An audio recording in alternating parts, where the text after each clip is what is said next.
So here we are, 5 months later, on the antique build that we started it. And as you can see, the patina and the color is just absolutely perfect. We have our grays, our silvers, our blacks. I mean, it looks great. It has a real natural flow, if you notice, from the bottom to the top, just like it would if it was aged naturally. And you might have noticed the chinking in this building is complete. So we've chinked it with an antique gray. A 2-inch bead was required. We stop right here at the transition, and we did not do any vertical chinking. And this is in order for the building to settle, as this wall section settles within the keyway in behind here. And there's a gasket material in behind here that prevents any sort of air leakage over time.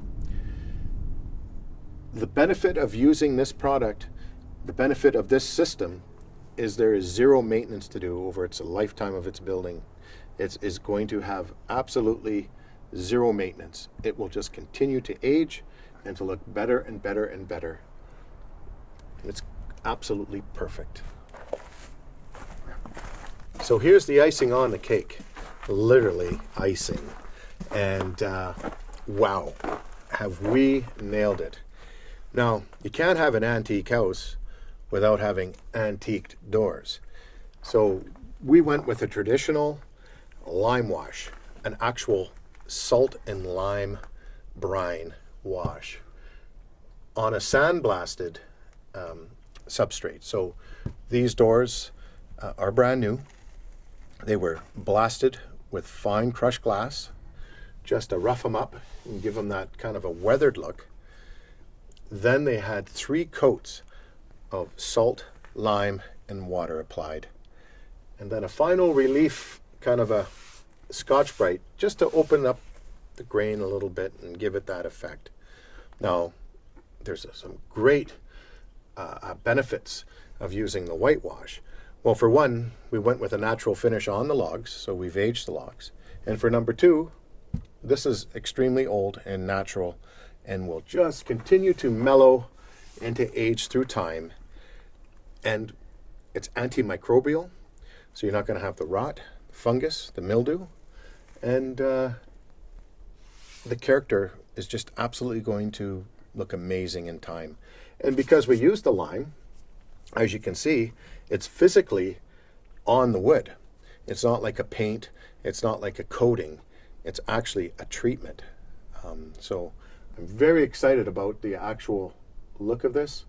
And as you can see, look what's happening here naturally. We're getting this natural sort of aging coming through the knots. It's all just going to look incredible. See, we have some of this dark gray just creeping through, just like it would if it was 100 years ago in a whitewashed or lime-washed barn or a facility. And yeah, I'm really stoked about this. So I got to show you guys. Look at those shakes. They're absolutely perfect. We made sure that we actually dipped these shakes in individual batches of aging material. So we ended up with a really random look to the actual finished product, just like it would in nature. I'm really impressed with the way this turned out. I'm going to bring to your attention the bases of those posts. You see how they're just naturally aged and washed out, just like it would be on a 100-year-old building. We've got all these little garage doors done with the whitewash. We have the main entrance door done with a traditional walnut finish. The door was blasted and exposed. It looks very natural. It looks just like it should. I can't tell you how happy I am about that gable with the light, the post, the beams, the soffit, the rafters, the knee braces. It just all looks just so natural, and can't ask for anything better than that.